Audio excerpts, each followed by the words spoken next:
Yo, what up, y'all? It's your boy Deutsch back again with another video. This is another day in my life of me building my business to $2 million for the year. In this video, we'll talk about the offer testing that I did on the first store, as well as kind of performance, what it's been looking like for the two stores. So let's get into the offer testing portion. Yesterday, I broke down essentially my whole situation. I'll do like a quick little recap. Let me find the document that I cooked up yesterday. So essentially, I diagnosed my problem. So this is what it kind of looks like and how I break down my funnel when I incur a problem on an e-commerce brand. Rather than just turning off the ads and saying my product died, I try to figure out where the drop off is and what the actual issue is. So what I did was I compared last May, so 2024 May to May 2025. So in 2024, we did $86,000 at an AOV of 61, at the cart rate of 5.1, initiate checkout at 5.5, and conversion rate at 1.5.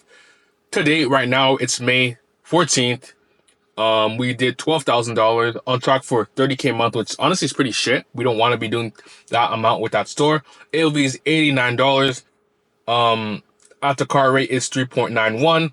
Initially, checkout rate is 3.68, and conversion rate is 0.93. So clearly, if you can look at that, there is clearly one, the revenue is down a shit ton. Two, the whole funnel overall, there's a big drop off essentially everywhere in the funnel. So I did a quick diagnosis. I kind of used ChatGPT to help me out to kind of figure out if what I thought the problem was currently the case. So ChatGPT obviously saw that there is a issue with the revenue. The revenue is down. We did increase our AOV, which they say wasn't the problem, but to me, honestly, that was the problem. But nevertheless, I asked it a few more questions. It broke down that this isn't necessarily a back-end issue. This is a top of funnel issue, which is true. We're struggling to acquire new customers on the meta forefront. And it told me a few recommendations. They said, okay, it might be creative fatigue, which I don't think that's the case due to the fact that we've been switching up our creatives regularly and we're not testing the same angles that we were doing before. And we have a high buyer intent on these creatives. So that means our CTR is relatively high. The cost to get out to cart is very low, honestly, compared to what we had in Q4 is vastly similar, if not even lower. So it's telling me, okay, people definitely want to buy this product, but there's a drop off when they get to checkout, and as well as the percentage of people adding to cart is relatively low as well. So that's why I say, okay, it's not a creative fatigue issue. They said it's an offer or loss urgency issue, which that's what I thought was the actual initial issue, because we've been running this BOGO offer for the longest time, even with a timer, and I feel like it became played out. And I also feel like that the price point of $90 is low-key kind of high for a low intent period. What else? It said, no, not this one. It said the landing page might be fucked up, which I haven't made any changes to it, so that probably isn't the case. And it gave me steps to kind of fix it up. It said refresh the creatives, which I've already done. It told me to relaunch with a limited time offer. It told me to blah, blah. These ones aren't really applicable. So after that, I gave it more context. I said, I tried to refresh the creatives. They are underperforming, but I told it again that I had buyer intent. I asked it, do you think the $60 price point is better for low intent periods? Because $89 or $90 allowed us to scale to $200,000 in December. But since then, we've been on a downhill, which is true. And it basically broke down that, oh, okay, this $89 might only work in high intent period. Again, we don't necessarily know. We're just going off the data that we're seeing, and we're kind of inferring and seeing where the drop off may be. So I said, okay, if that's the case, what you can test is split test a lower offer. So it said it would make sense to just honestly just put it at $60 and just reframe it at like 33% off, which we just basically do a compare price at. So we say it used to be $89, but for right now, for a limited time offer for a summer sale or whatever, it is currently $60 just to see how it does. So we don't want to necessarily change the product price right away, but we can do a compare price. Everybody knows it used to be $89, so it's not crazy for it to be slightly discounted. And we can work our way back up to kind of bring that perceived value of $90 later down the line with better website pictures, testimonials, and shit like that. We do have testimonials, but we could make the website honestly look a lot more professional. And that's the path that we can go in to fuck around and, you know, basically get back to the point where we can sell this shit for $90. So that's kind of what we're at right now. Again, the final verdict that I came to is that I'm gonna lower the price a bit, price it at, again, the $89 price point that we were selling that shit at, and just say that it's 33% off. And that's gonna be stage one, or step one of the plan. The second plan will be to, essentially, when we identify momentum, we're just gonna scale that shit up. Then the third step is to optimize the actual funnel with bundles, upsells, post purchase, emails, and shit like that. And yeah, that's like the whole goal, really, because right now we have a lot of other products on our website, because again, it is a niche store. So, we've been all our other products on our website are at a higher price point that give us great margins. So if we can just sell the hero product at a slight discount right now, get some buying intent, get back hopefully to the 86K a mark, we can basically use our emails to upsell these higher margin products on the back end, for the LTV, and we can also increase the AOV by testing various upsells onto the cart, post upsells, just to see what product can be complementary to upsell people to increase their AOV. Currently, what we have in the cart, we have a upsell in the checkout, which gives people the option to basically get warranty. They can get shipping protection. So it's basically a 1-year warranty, lifetime warranty, and shit like that. And that has allowed us to increase our AOV pretty drastically. So I think we might just stick to that. And then in the back end, we'll probably upsell other products that we see that people have been buying a lot. Yeah, just been buying a lot. So it's like, we right now are willing to take the lower margin onto the hero product. It's not even a lower margin, because our break even is still 1.4. So we are still going to be very profitable. And with the tariffs going down as well, my supplier told me that the price point, the COGS will go lower, so our margins will be even better. So we'll still have a good amount of wiggle room to make the shit work. So I think, again, the best plan right now for that store is just to use the lower price point to build up momentum again. And then we are doing a summer sale. We'll probably do it for honestly, it's early summer sale, then summer sale. We'll run that shit up, move into Q3, and hopefully by Q2 we have some momentum. And I'm not gonna say we will get there. Hopefully we get there. Hopefully we can push 6-figure months by then, and then we'll have great momentum to push like 300, 400, maybe 500 for like Q4. So that's kind of like the whole plan there, just to regain momentum and get back into the game. I think it's doable, honestly. We did 89 or 86K last May, and I promise you, the creatives we were launching were so shit. I didn't even know I didn't even know what the 5-stage awareness is. Granted, we don't necessarily need it for jewelry, but I promise you, I got way better at creative. Like, I got way better at just the whole process in general. So there's no doubt in my mind that the creatives at this point isn't necessarily the issue. At this point, it's been a couple of months that we've been running this higher offer, and it's seeming like, again, based off the data, I'm not being emotional about it. Looking at the data, comparing the two, it seems like that has to be the issue, and where we are seeing a drop off with our business. So that's kind of what things are looking like for that specific store, the first store, the jewelry store. Today, honestly, we're not seeing the best results, but we are seeing that we are getting a lot more sales than we've got in the previous couple of days. Usually by like when it's like 11 p.m. right now, 11 a.m. right now. So usually the last couple of days at 11 a.m. we just didn't get any sales, or we got like one sale maybe.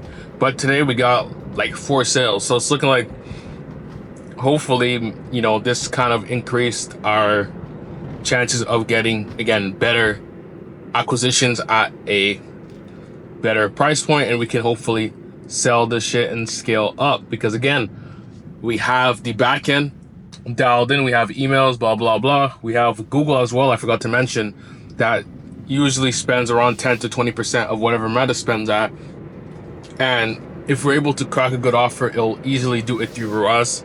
So it's like, again, we have good room to be able to scale. The only issue here is the drop off in conversion rate, which seems like, again, is a pricing issue. So that's where we're at. I was gonna split test that, but I said whatever, fuck it.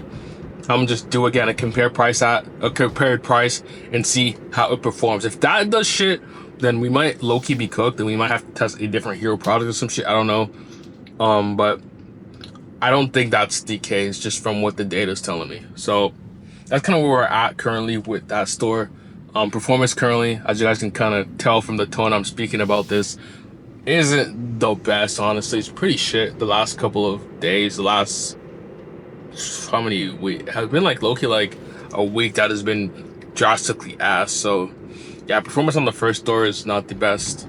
Yeah, it's not the best. Second store, performance honestly is pretty good. The last 4 days we've been profitable. We only had one unprofitable day, which was 2 days ago. Yesterday we were profit like $20, which isn't the best, but we're at very low scale on there. So I'm just really kind of letting that shit rock. I've been mostly focusing on the second store for the most part, because I'm just trying to gather as much data as possible with this second store and just let it rock and just gain at least like 5 to like 7 sales on a specific interest before I make any moves.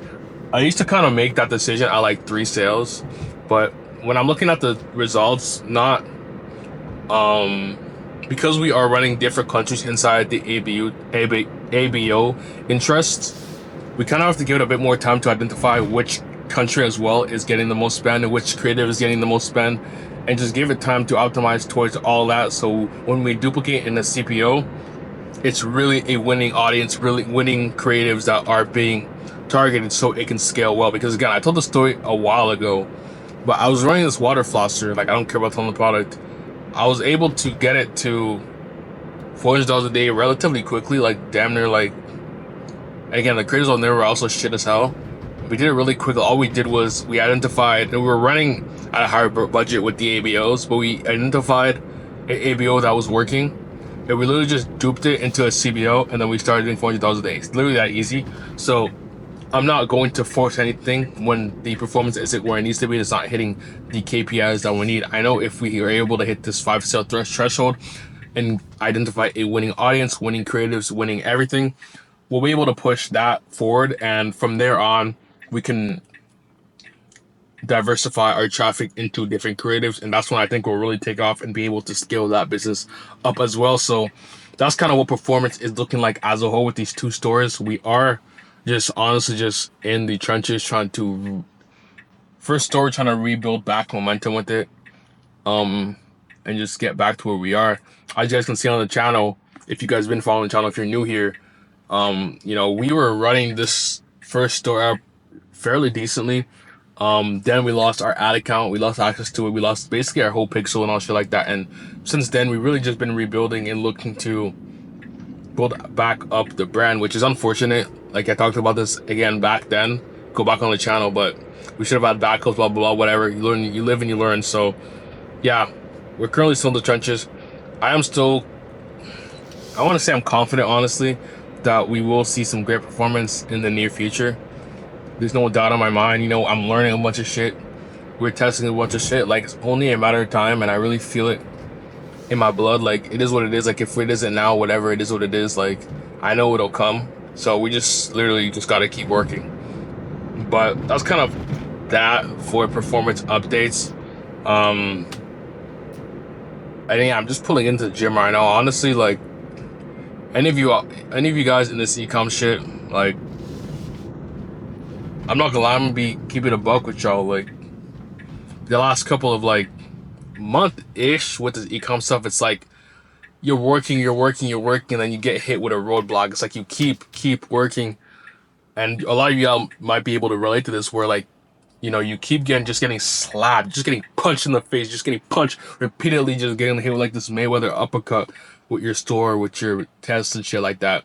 And you're just like, bro, when am I gonna see the win? When am I gonna fucking, you know, hit that breakthrough? I'm seeing all these people, you know, in Miami, Lamborghini, all this shit. Like, you're seeing all these people younger than you, the same age as you. Fuck, I gotta make this kill it. Fuck, I went on a red. But seeing all these people killing it and shit like that, and you're wondering, when is it my turn? That's kind of how I feel right now. Like I made it, I not made it. I'm sure I didn't make it. Oh, that's a fresh Lamborghini. As we're speaking about this, you see, there's a nigga with a Lamborghini right there. I can't flash it because he'll low-key see it. But you know, you start thinking to yourself, let's see if I can get it. Fresh Lamborghini, as y'all can see. But yeah, it's crazy that the Lamborghini came when I started talking about this shit. Like that's kind of crazy. But anyways, you start thinking to yourself, when is it me? When is it my turn? But boys, just understand, just trust the process. Your time will fucking come, bro. Like your time will come.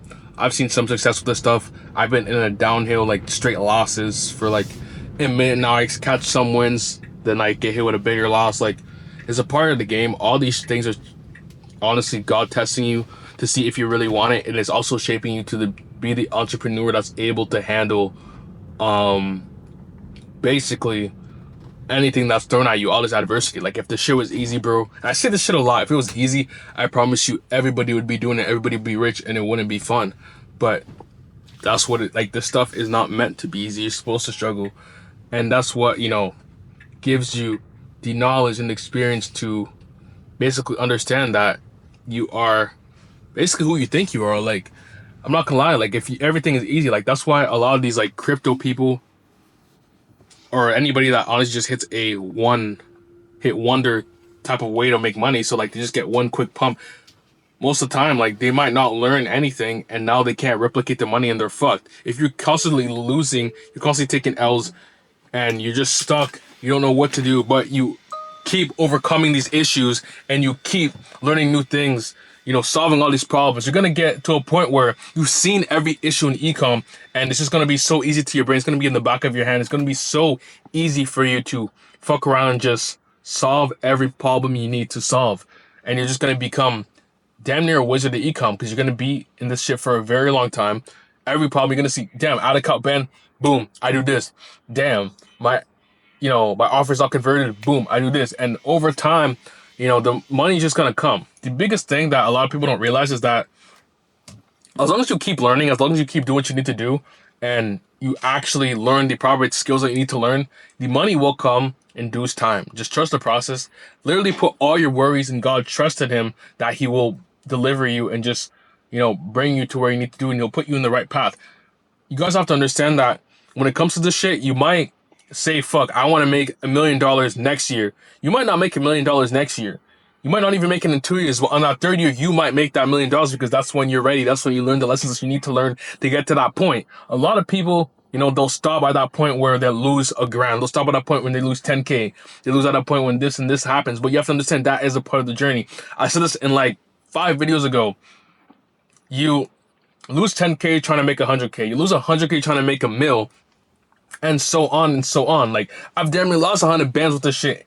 Like, the last couple of months, different losses, different different shit that happened, losses that I took personally with the business. And it's like, fuck it. It is what it is. Like, I took the L's, and I have to take accountability with the shit that happened to me. But I understand these losses are things that I'm learning upon. I'm understanding where I fucked up on, and I'm trying to make sure that this shit never happens again. And these are losses that bring me to the point where I'm again able to collect that $1 million, consistently make millions of dollars a year, and be who I know I can be. It's so hard when you've made money in the past, or you make a couple of dollars on ecom, 5K, 50K, whatever, 500K with your store, and then you hit that dry spout for a long time, and you start thinking to yourself, am I a fraud?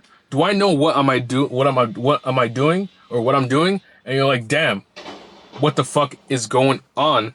And that's when you have to dig deep, lock in, make sure you don't blow your profits. That's the biggest thing. Like, if I blew my profits and fucked around and when I said, fuck it, let me buy a Lamborghini, let me buy 5 fucking watches, well, watches investments, but you know what I mean, just blowing money, going to the club, went to Miami, did some dumb shit, I'd have to get a job right now. It's the fact that I understand, okay, this money that I have right now, it's utilized, needs to be utilized to be something that I can use to consistently grow my businesses. And if I have a down period, which right now I'm in a downer period with the business, and I have these savings on the side that I've had from, wins that I had that are here to help me sustain back my growth to get to the point where I'm back doing consistent 100K a month. I'm done 100K months before. Right now, again, we're at a lower point. I have to lock in, look down, keep working, and just keep working. Block out everything. You're only in competition with yourself. I know we're in competition with our other competitors, people selling the same products as us, but basically, we just have to get better every single day, every single year, and that's what ultimately matters. Don't compare yourself to someone that's in Miami that has a Lamborghini, that has a watch, bro. Even if that shit is real, which a lot of them, obviously it's real, some of it's fake, but most of them, they actually made the money. And the reason why they made the money that they're making is because they took most of the time more losses than you, bro. You can't expect that you're going to make more money than somebody that's failed a million times when you only failed 10 times. These people have tested the shit longer than you. They've been doing it longer than you. Some of these kids, bro, been making money or trying to make money since they were 12. Obviously, at one point, it's just going to click. You've been doing this since you're like 21. Why do you think it's just going to click automatically? I know we want to get this shit fast, but actually think about it. You know, this shit takes time. It compounds over time. So that's what I'm going to leave you guys with today. I appreciate all y'all for watching this video. And yeah, if you have any questions with ecom, DM me or click the link below to book a call with me. It's not free, obviously, but you know, if you don't want to do that, then just hop on, DM me, and I'm down to help y'all. And again, appreciate you guys for watching this video. Take action, and I'll catch y'all in the next video. Peace. What the fuck, I forgot to do the rev check, so let's do it real quick. Probably like, yeah, let me open this. So right now with the second store, or the first store, sorry, we are at 270 some, nine. Crazy. Yesterday, bro, yesterday we were so shit with that store. Yesterday we did 300. As you can see, we're down 77%. So shit. Yesterday we did, no, that's not yesterday. Yesterday we did 93 with the second store. And then today we are, I don't even show you. Today we're at 0 sales. Alright, bet. Back to the video.